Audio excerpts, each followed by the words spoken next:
Mr. Deputy Speaker, this is a budget for people who aspire to work hard and get on.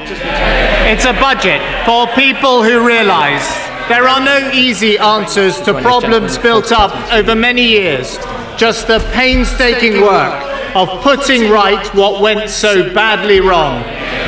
And together with the British people, we are slowly but surely fixing our country's economic problems. We've now cut the deficit, not by a quarter, but by a third. We've helped business create not 1 million new jobs, but 1.25 million new jobs. We've kept interest rates at record lows. But, Mr. Deputy Speaker, despite the progress we've made, there's much more to do. And today I'm going to level with people about the difficult economic circumstances we still face and the hard decisions required to deal with them. It is taking longer than anyone hoped, but we must hold to the right track. And by setting free the aspirations of this nation, we will get there. Our economic plan combines monetary activism with fiscal responsibility and supply-side reform. And today we go further on all three components of that plan: monetary, fiscal and supply-side reform. But we also understand something else more fundamental. Our nation is in a global race, competing alongside new centres of enterprise around the world for investment and jobs that can move anywhere. And what was the response of those who came before us? To expand the state in a way we couldn't afford, to drive businesses overseas with taxes that became more and more uncompetitive, to let schools fail, to deplete our skills base, let a bloated welfare system pick up the human casualties and assume that an uncontrolled banking boom would pick up the bill. To win in the global race, we are doing the exact opposite.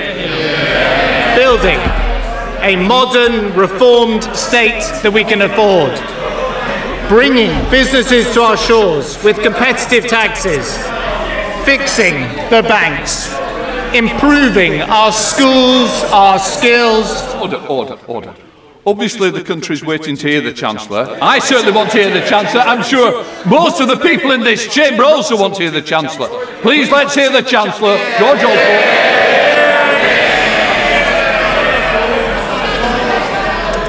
For years, Mr. Deputy Speaker, people have felt that the whole system was tilted against those who did the right thing, who worked, who saved, who aspired.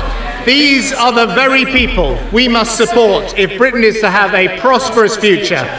This is a budget for those who aspire to own their own home, who aspire to get their first job or start their own business. A budget for those who want to save for their retirement and provide for their children. It is a budget for our aspiration nation. Mr. Deputy Speaker, the forecast from the Independent Office for Budget Responsibility today reminds us of the economic challenge at home and abroad. But it also... The shadow... Order! Let's start off as we mean to go on.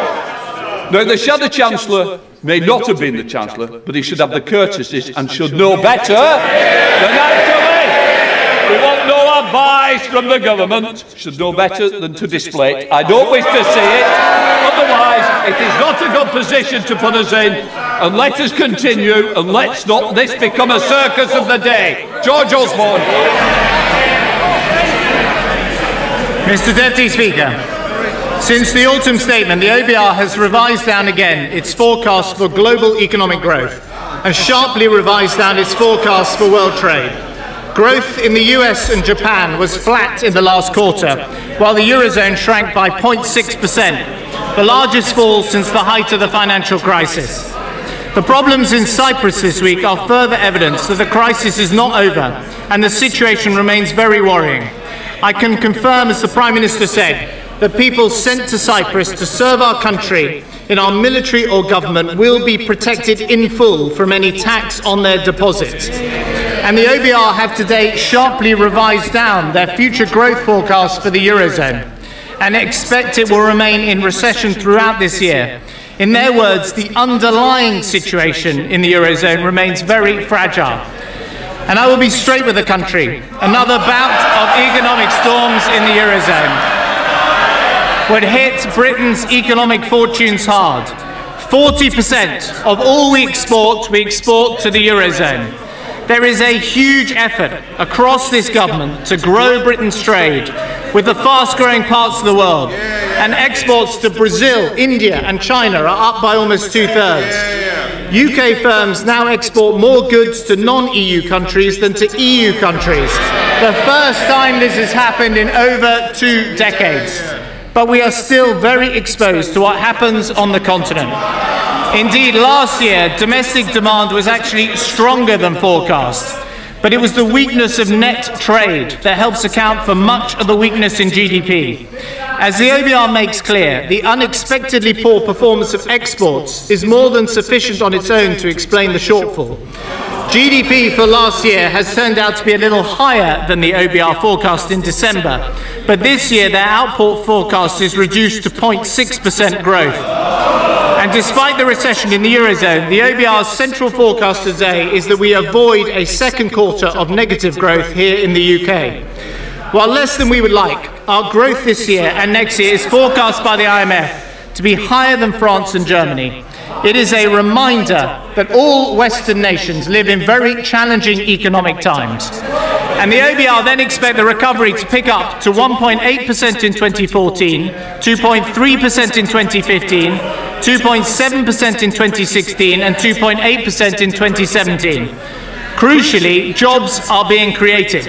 Indeed, in the words of the OBR, the picture on employment continues to surprise on the upside in this forecast.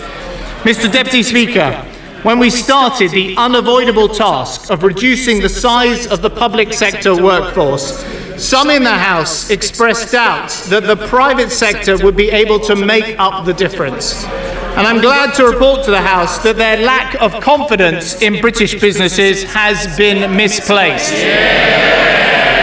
It is a tribute to the energy and enterprise of British companies that for every 1 job lost in the public sector in the last year, 6 jobs have been created in the private sector.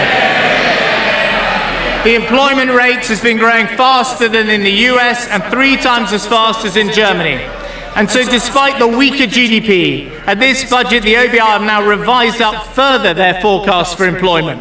Compared to this time last year, the OBR now expect 600,000 more jobs in 2013, and there will be 60,000 fewer people claiming unemployment benefit. We've seen more people in work than ever before, including a record number of women, 250,000 fewer workless households than 2 years ago, and the unemployment rate is lower than when we came to office.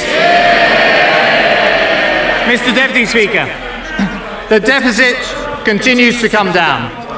3 years ago, the government was borrowing £1 for every 4 it spent. That was completely reckless and unsustainable. We have taken many tough decisions to bring that deficit down, and we will continue to do so. The deficit has fallen from 11.2% of GDP in 2009-10 to a forecast of 7.4% this year. This is a fall of 1/3. It then falls further to 6.8% next year, 5.9% in 2014-15, 5% in 2015-16, then 3.4% the following year, reaching 2.2% by 2017-18. These numbers, Mr. Deputy Speaker, all exclude the transfer of the Royal Mail Pension Fund to the government, which reduces the deficit still further for this year alone. It is sometimes asserted in this House that borrowing has gone up under this government, and the facts show, as we've just seen again, and the facts show the opposite to be true.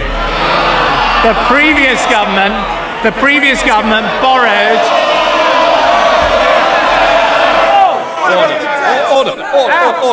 Order! We can't have one side being told without the other. You don't, it's not a competition who can shout the loudest. Let's hear the Chancellor. If you don't want to hear your own Chancellor, I'm sure your constituents would understand if you to leave the chamber. I suggest nobody wants to leave the chamber. Let us continue. Chancellor of the Exchequer. Mr. Deputy Speaker, the facts show the opposite to be true. The previous government borrowed £159 billion in its last year in office. This year, this government is forecast to borrow £114 billion. That's not more borrowing, that's £45 billion a year less borrowing.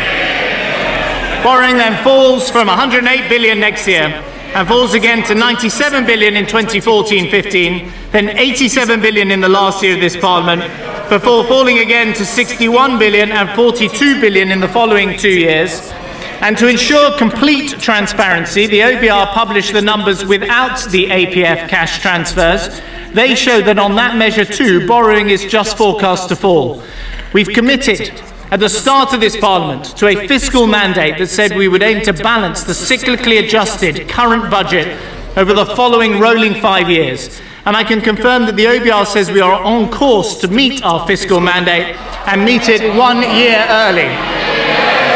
However, the likelihood of meeting the supplementary debt target has deteriorated. Public sector net debt is forecast to be 75.9% of GDP this year, 79.2% next year, 82.6% the year after, 85.1% in 2015-16, 85.6% in the year after, before falling to 84.8% in 2017-18. Now, Mr. Deputy Speaker, in response, there are those who would want to cut much more than we're planning to and chase the debt target. I said in December that I thought that with the current weak economic conditions across Europe, that would be a mistake. We've got a plan to cut our structural deficit, and our country's credibility comes from delivering that plan, not altering it with every forecast. And that's why interest rates remain so low. Our judgment has since been supported by the IMF, the OECD, and the Governor of the Bank of England, and I don't propose to change that judgment 3 months later. Mr. Deputy Speaker, I've also had representations of this budget for measures that would add £33 billion a year extra to borrowing on top of the figures I've announced. It's from people who seem to think that the way to borrow less is to borrow more. And they would return us to the double-digit deficits of the last government and give us far and away one of the highest deficits in the Western world. That would pose a huge risk to the stability of the British economy, threaten a sharp rise in interest rates, and leave the burden of debt to our children and our grandchildren. And I will not take that gamble with the future of this country, especially when those representations came from the very same people whose previous gamble with our economy led to the mess we're clearing up in the first place. Mr. Deputy Speaker, the spending reductions we promised have been more than delivered. Welfare reforms have been legislated for and are taking place. And here's a clear sign of progress. The proportion of national income spent by the state has fallen from 47.4% 3 years ago to 43.6% today, and it's on course to reach 40.5% at the end of the period. We've set out the deficit plan, and we're delivering that plan. And taken together, the measures I will announce today are fiscally neutral overall. Ask the British people, and they will tell you our problem as a country is not that we're taxed too little, but that the government spends too much. And I agree with them. So the tax cuts in this budget aren't borrowed, they are paid for. That's our way, and it's the only responsible way to lower taxes. Mr. Deputy Speaker, it's the central plank of our economic plan that a tough and credible fiscal policy creates the space for an active monetary policy. And recovering from the financial crisis has exposed the shortcomings of conventional monetary tools. We in Britain have had to innovate and develop new tools. So have other countries. And I confirm today that the asset purchase facility will remain in place for the coming year. We are now actively considering with the Bank of England whether there are potential extensions to the successful funding for lending scheme that will boost lending still further.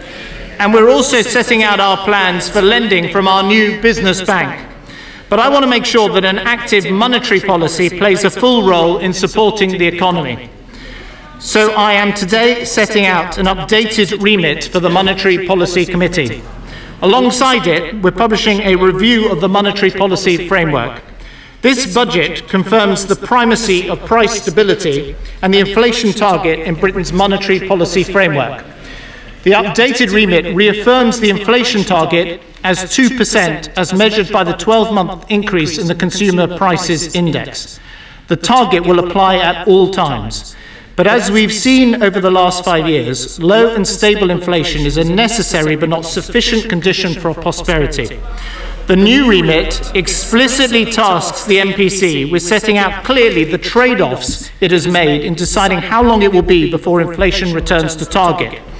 To ensure a fuller communication between the Bank and the Treasury, I am changing the timing of the open letter system so that when inflation is above target, the Governor will write to me on the day the minutes of the next MPC meeting are published to allow for a more substantive exchange of views.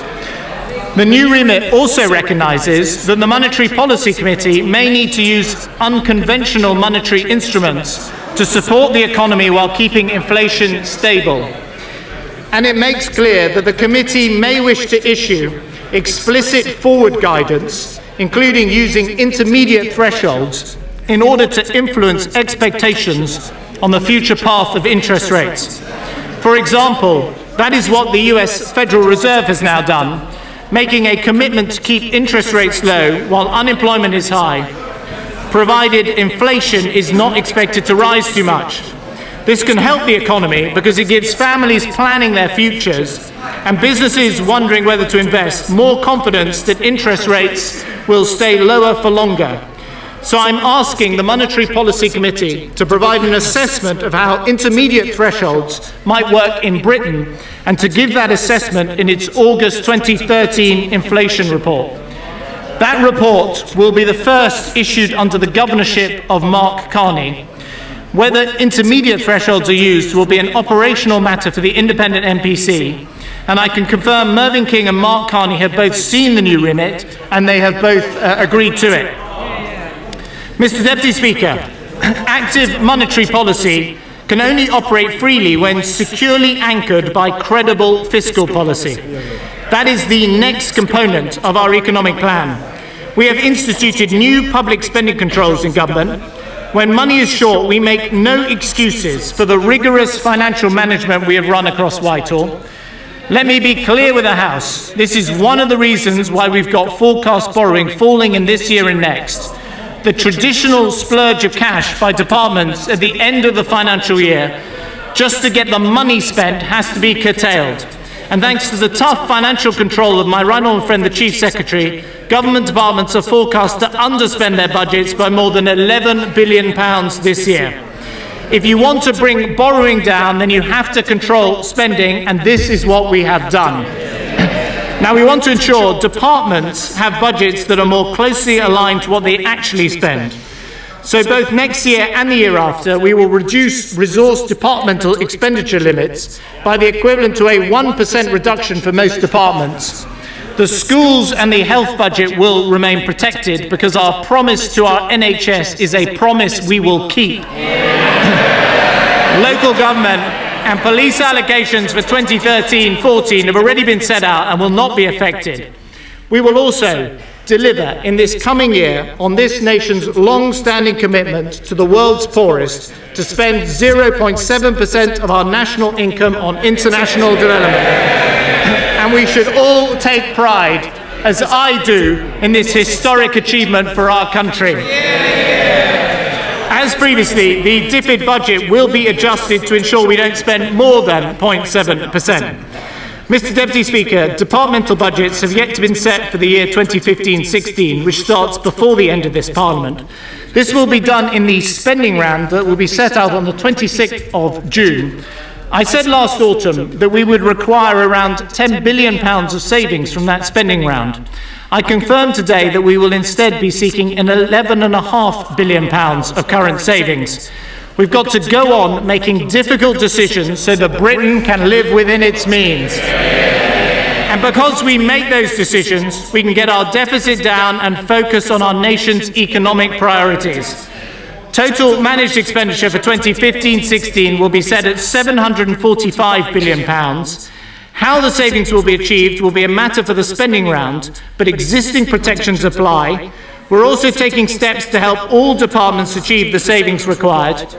Together, my right honourable friends, the Chief Secretary and the Minister for the Cabinet Office, have identified that a further £5 billion of efficiency and savings and cutting the cost of administration can be made. This will go a huge way towards delivering the spending round in a way that saves money but protects services. So too will action on pay. The government will extend the restraint on public sector pay for a further year by limiting increases to an average of up to 1% in 2015-16. This will apply to the civil service and workforces with pay review bodies. Local government and devolved administration budgets will be adjusted accordingly in the spending round. We will also seek substantial savings from what is called progression pay. These are the annual increases in the pay of some parts of the public sector. I think they're difficult to justify when others in the public sector, and millions more in the private sector, have seen pay frozen or even cut. I know that is tough, but it is fair. And in difficult times, with the inevitable trade-off between paying people more and saving jobs, we should put jobs first. Mr. Deputy Speaker.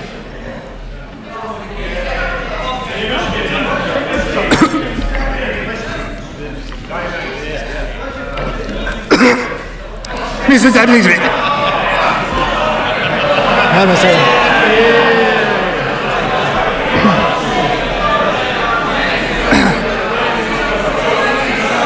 Mr. Deputy Speaker, today is also the 10th anniversary of the start of the Iraq War, and the awarding of a posthumous Victoria Cross to Lance Corporal James Ashworth this week reminds us of the courage and sacrifice that all who serve in our armed forces are still making to defend our country.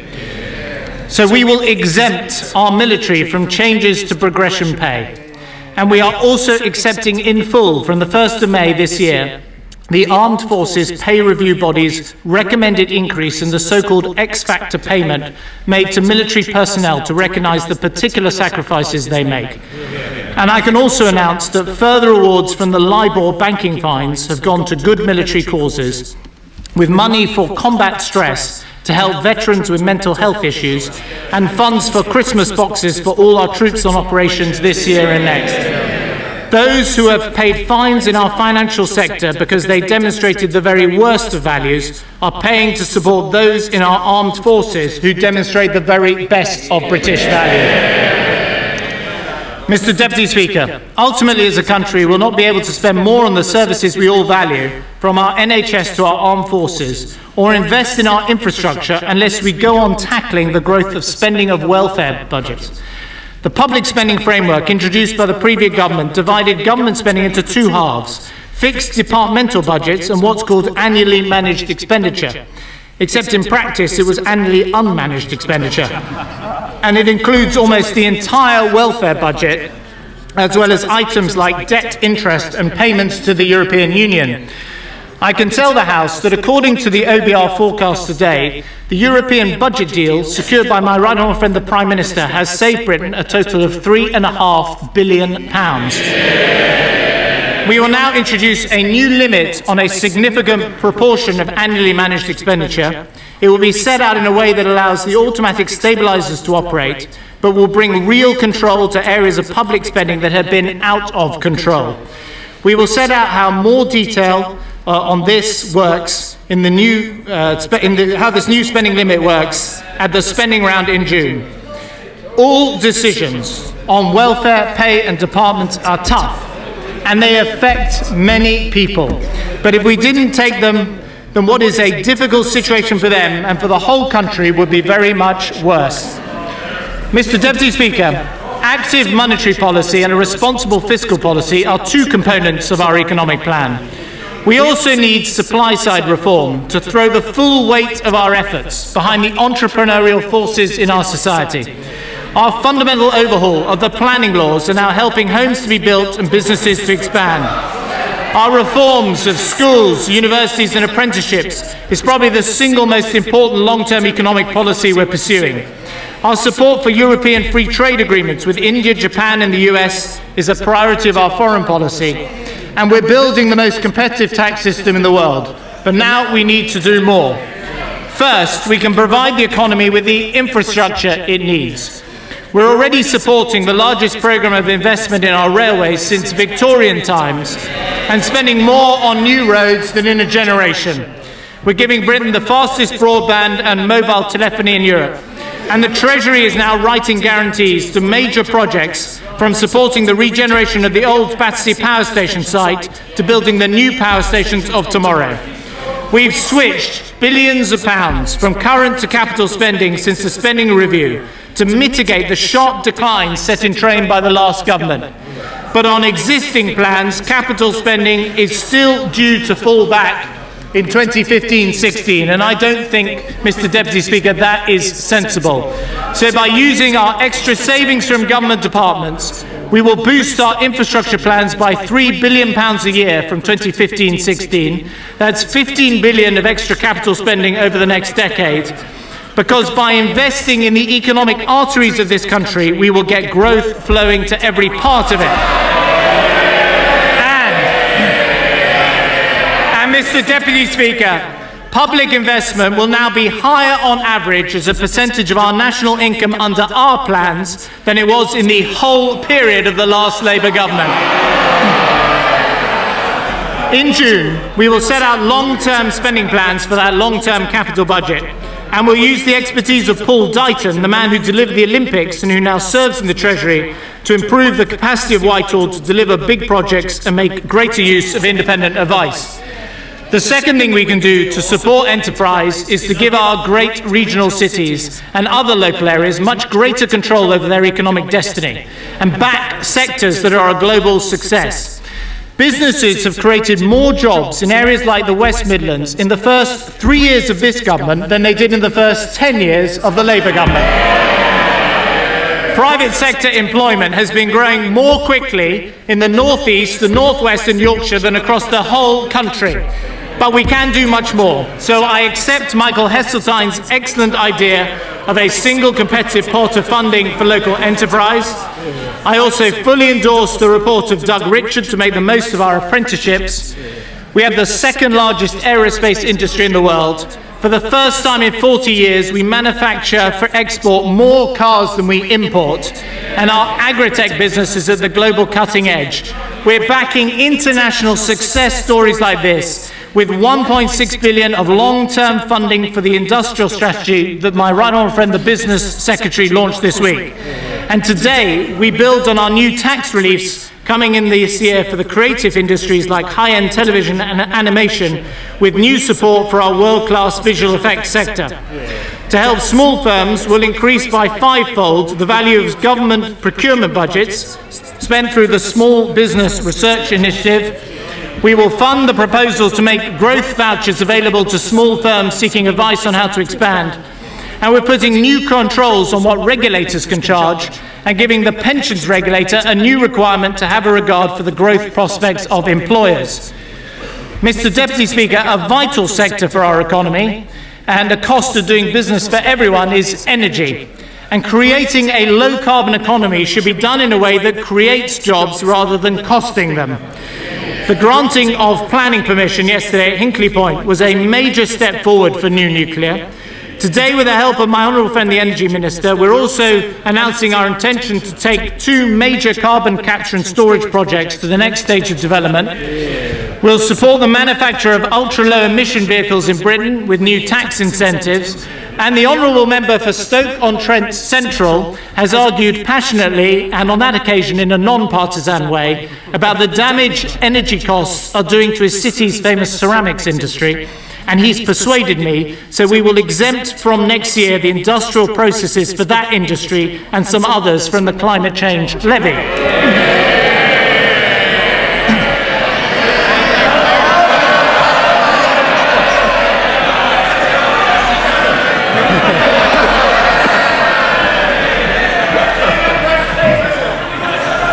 In the spending round, we will provide support for energy-intensive industries beyond 2015. For the North Sea, we will this year sign contracts for future decommissioning relief, the expectation of which is already increasing investment there. But I also want Britain to tap into new sources of low-cost energy like shale gas. So I am introducing a generous new tax regime, including a shale gas field allowance to promote early investment. And by the summer, new planning guidance will be available alongside specific proposals to allow local communities to benefit. Shale gas is part of the future and we will make it happen. Mr. Deputy Speaker, we can help companies grow and succeed by building infrastructure, backing local enterprise and supporting successful sectors. But nothing beats having the most competitive business tax system of any major economy in the world. And that is what this government set out to achieve. That is what we're delivering. The accountants KPMG do a survey of investors that ranks the most competitive tax regimes in the world. 3 years ago, we were near the bottom of that table. Now we're at the top. But in this global race, we cannot stand still. So today we step up the pace. Our Seed Enterprise Investment Scheme offers generous incentives to investors in startups. My honourable friend for Braintree and David Young have done a great job helping promote it around the country. They've asked me to extend the CGT holiday, and I will. Employee ownership helps create an enterprise culture. So we're making our new employee shareholder status more generous with NICs and income tax relief. And we're introducing capital gains tax relief for sales of businesses to their employees. Companies that look after their employees and help them return to work after periods of sickness will get new help through the tax system too. And we're going to double to £10,000 the size of the loans that employers can offer tax-free to pay for items such as season tickets for commuters. This is a great idea from my honourable friend from Whittam, and I'm happy to put into practice. And my honourable friend for Enfield North and others have put forward proposals to help investment in social enterprises. I've listened, and we will introduce a new tax relief to encourage private investment in these social enterprises. Research and development is absolutely central to Britain's economic future, so today I'm increasing the rates of the above-the-line R&D credit to 10%. Along with our new 10% corporation tax rate on profits from patents coming in next month, this will help make us one of the most internationally attractive places to innovate. I also want Britain to be the place where people raise money and invest. Financial services are about much more than banking. And in places like Edinburgh and London, we have a world-beating asset management industry. But they're losing business to other places in Europe.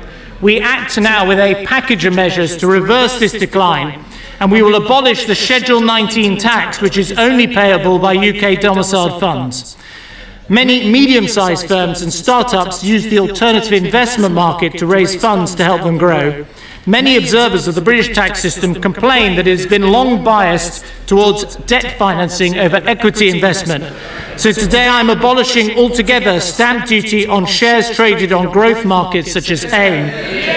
In parts of Europe, they're introducing a financial transaction tax. Here in Britain, we're getting rid of one.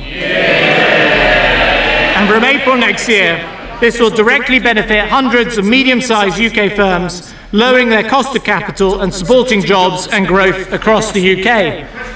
Mr. Deputy Speaker, we also set out to compete with the world in our headline rate of corporation tax. In Germany, the corporate tax rate is 29%. In France, it's 33%. In the United States, it's 40%.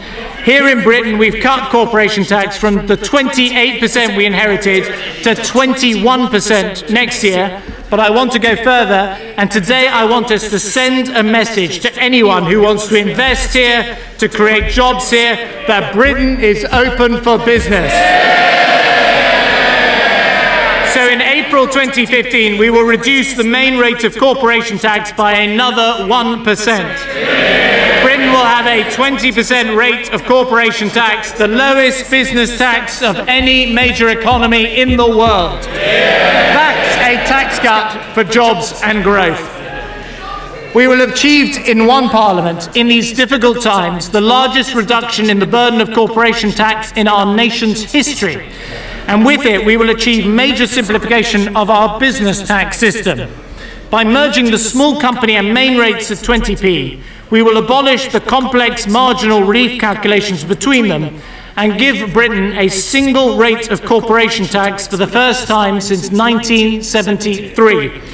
And as with previous reductions in the corporate tax rate, I do not intend to pass the benefit on to the banking sector, so I will offset this reduction by increasing the bank levy rate next year to 0.142%.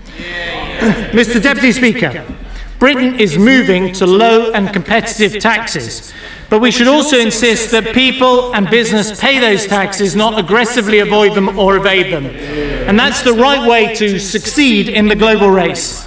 Under Labour, we had the worst of both worlds, uncompetitive tax rates that weren't paid. When the 50p rate was introduced, tax revenues fell by billions of pounds as the wealthy paid less. That's the wrong way round. Under this government, the tax rates are more competitive and the wealthy pay more tax. That's the right way round. Here's an inconvenient truth for the other side. In every year of this Parliament, the rich will pay a greater proportion of income tax revenues than in any one of the 13 years of the last Labour government. And during those 13 years, too many people were allowed to get away with aggressive tax avoidance and abuse. They boasted that they were paying less tax than their cleaners, and the members opposite lauded them for it. We've stopped that, and that is what I call fair. Today I'm unveiling one of the largest ever packages of tax avoidance and evasion measures presented at a budget. The details are set out in the Red Book, and they include agreements with the Isle of Man, Guernsey and Jersey to bring in over £1 billion of unpaid taxes, new rules to stop the abuse of partnership rules, corporate tax losses and offshore employment intermediaries. That's another £2 billion. This year we're giving Britain its first ever general anti-abuse rule, and we will name and shame the promoters of tax avoidance schemes. My message to those who make a living advising other people how to aggressively avoid their taxes is this: this government is not going to let you get away with it. And this year we are leading international action on tax avoidance through our presidency of the G8 and with the OECD and the G20. We want the global rules governing the taxation of multinational firms to be updated from the 1920s when they were first written and made relevant to the global internet economy of the 21st century. This is the right and fair thing to do. Mr. Deputy Speaker, a tax system where people and businesses pay what is expected of them is part of the glue that holds our society together. So too is the expectation that those who work hard, who play by the rules, who save for their future and try to be independent of the state are not undermined but supported. So to the working parents struggling with the cost of childcare and the mother wondering whether it makes financial sense to get a job, we offer this: tax-free childcare. The plans were set out yesterday. New tax-free childcare vouchers for working families, 20% off the first £6,000 of your childcare costs for each child, and increased childcare support for those low-income families on universal credit. And for those who aspire to put aside money for their retirement, we offer this: a simple flat-rate pension, accessible to everyone and worth £144 a year. Any £1 you save will be a pound you can keep.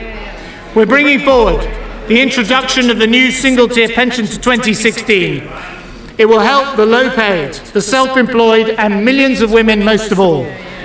Of course, if there's no longer the old state second pension, there's no longer anything to contract out of. For employers, that means paying the same employer national insurance as those without defined benefit schemes. Private sector employers can adjust their pension benefits to accommodate the extra cost. Public sector employers will have to absorb the burden, as is always the case with tax changes. Any spending review in the next Parliament will, of course, take the £3.3 billion cost into account. And we've already made clear public sector employees and the relatively small number of private sector employees in defined benefit schemes will from 2016 pay more national insurance than they do today. So they will pay the same rate of national insurance as the rest of the working population, and in return they will get a larger state pension than before. For example, someone who is 40 years old when the single-tier pension is introduced and who has always been contracted out will pay an extra £6,000 in national insurance over the rest of their working life, and in return get an extra £24,000 in state pension over the course of their retirement. That's a fair deal, and it's a progressive pension reform. We've also made clear before that the extra £1.6 billion raised in employee national insurance will not be kept by the Treasury.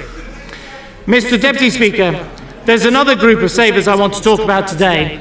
I'm proud to have been part of a government that has helped compensate the policyholders of Equitable Life who have suffered a great injustice. But we've not extended help to those who bought their with-profits annuity before 1992. Now we can. I'd like to acknowledge the work of my honourable friend for Harrow East on behalf of these people.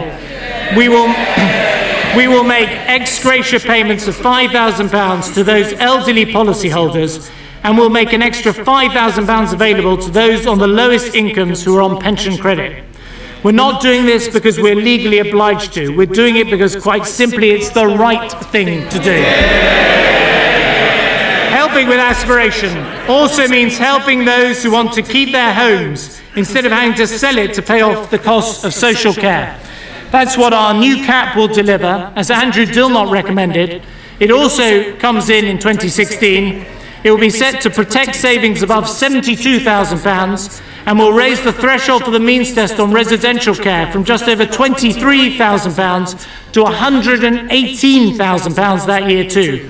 For decades, politicians have talked of doing something for savers and those who have to sell their homes to pay for care, and yet nothing has been done until this week.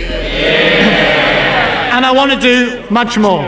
For unless we fire up the aspirations of the British people, like the fires of ambition within our nation, we are going to be outsmarted, outcompeted, and outperformed by others in the world who are prepared to work harder for success than we are.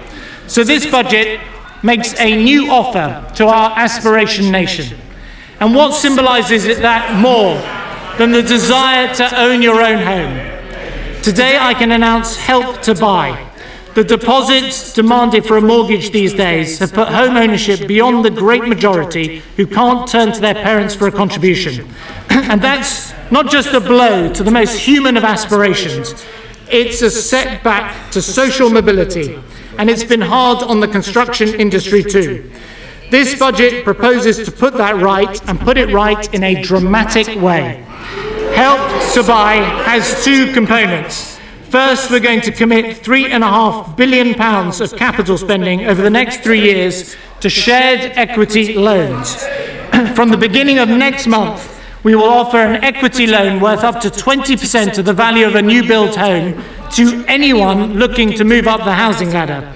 You put down a 5% deposit from your savings and the government will loan you a further 20%.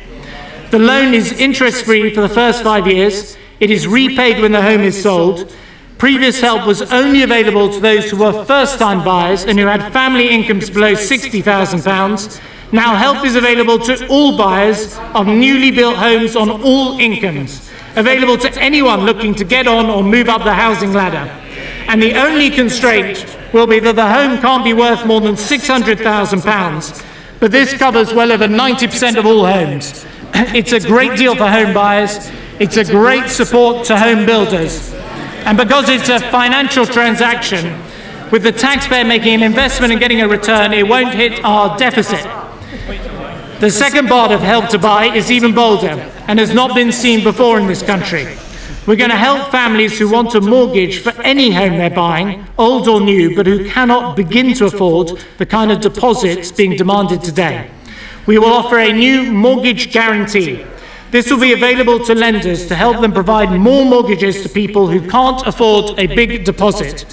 Those guaranteed mortgages will be available to all homeowners, subject to the usual checks on responsible lending.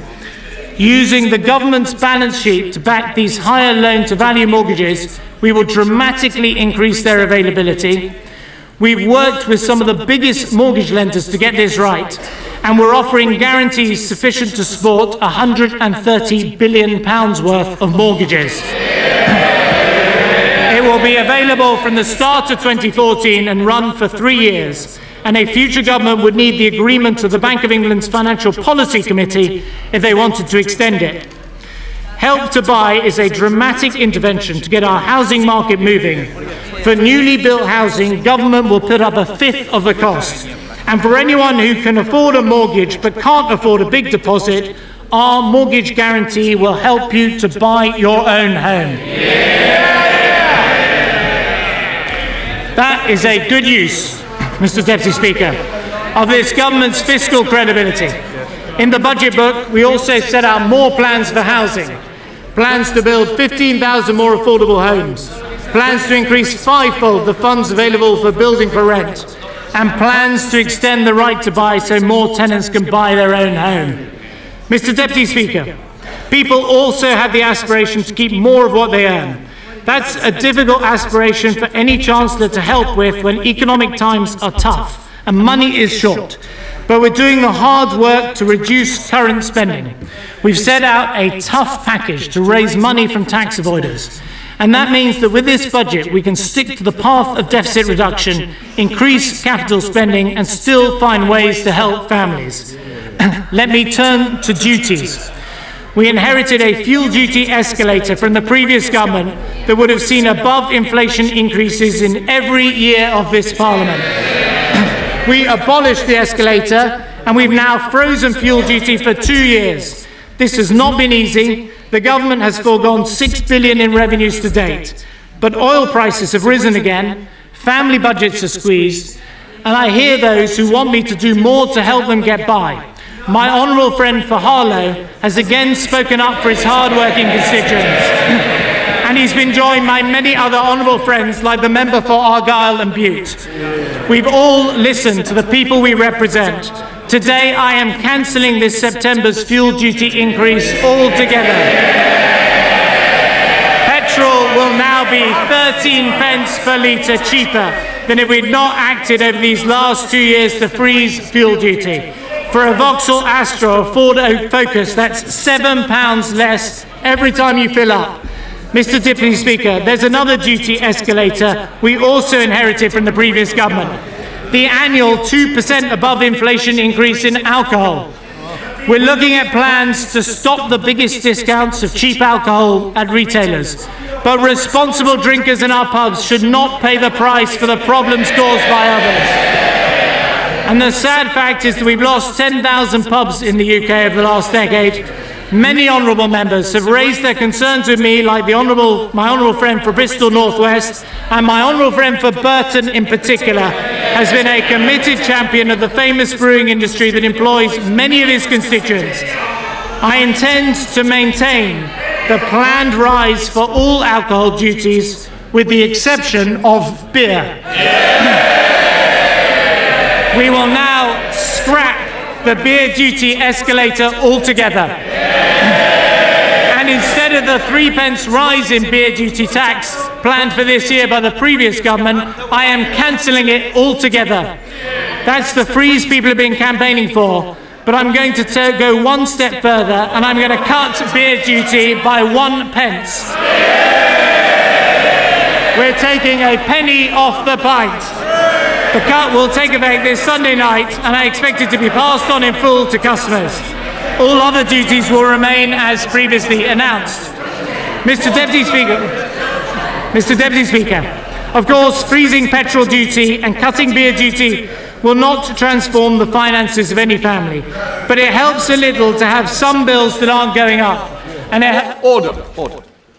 Can I just say to the back row and a couple of people in particular that the panto season isn't for another 9 months, and if auditions do take place, can they take place outside the chamber? Chancellor of the Exchequer. Mr. Deputy Speaker, it helps a lot to be able to keep more of the money you earn before you pay tax on it. This government supports people who work hard and want to get on. When we came to office, the personal income tax allowance stood at under £6,500. In 2 weeks' time, the allowance will reach £9,440, with the largest cash increase in its history. 24 million taxpayers will see their income tax bill cut by an extra £200. Over 2 million of the lowest paid will be taken out of tax altogether. In this budget, the government reconfirms its commitment to raising the personal allowance to £10,000. In fact, we go one better. Mr. Deputy Speaker, we said we would raise the personal allowance to £10,000 by the end of the Parliament. Today, I can confirm we will get there next year. From 2014, Mr. Deputy Speaker, from 2014, there will be no income tax at all on the first £10,000 of your salary. £10,000 of tax-free earning. That's £700 less in tax for working families than when this government came to office. Almost 3 million of the lowest paid will pay no income tax at all. It is a historic achievement for this government and for hard-working families across the country. Now, Mr. Deputy Speaker, I'm aware that the concept of a 10p tax rate has caused problems for honourable members opposite. First, they introduced it before deciding that introducing it was a mistake and it ought to be abolished. Then they decided that abolishing it was a mistake and they ought to introduce it again. So to put them out of their misery, we're going to turn their 10p band into a 0p band, and they don't have to worry about it anymore. Every person who was paying at the 10p rate that they doubled will now be paying no income tax at all. Mr. Deputy Speaker, there is one final tax change I want to tell the House about, and it's about jobs. For in the end, aspiration is about living in a country where people can get jobs and fulfill their dreams. The ending of contracting out that I talked about generates extra employee national insurance revenues for the Exchequer, and I want to put those revenues to good use. I want to support jobs and the small businesses that create them. And I want to do it with a reforming tax cut. In fact, it's the largest tax cut in this budget. The cost of employing people is a burden on small firms, and it's a real barrier to taking an extra person on. To help create jobs and back small businesses in this country, I am today creating the employment allowance. The employment allowance will work by taking the first £2,000 off the employer national insurance bill of every company. It is a tax off jobs. It's worth up to £2,000 for every business in the country, and it will mean that 450,000 small businesses, 1/3 of all employers in the country, will pay no jobs tax at all.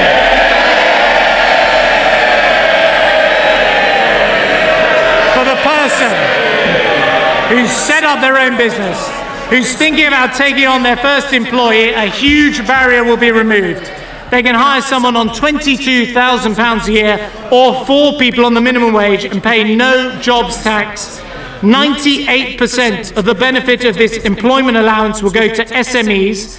It will become available in April next year once the legislation has passed, and will also make it available to charities and community sports clubs. The last government's answer to Britain's economic problems was to propose a tax on jobs. We stopped that, and today this government is taking tax off jobs.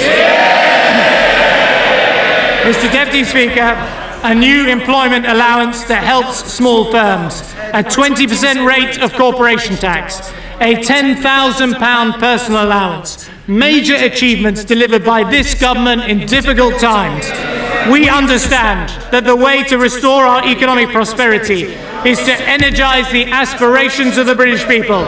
If you want to own your own home, if you want help with your childcare bills, if you want to start your own business or give someone a job, if you want to save for your retirement and leave your home to your children, if you want to work hard and get on, we are on your side. This is a budget. This is a budget that doesn't duck our nation's problems. It confronts them head on. It's a budget for an aspiration nation. It's a budget that wants to be prosperous, solvent and free. Thank you. I commend it to the House.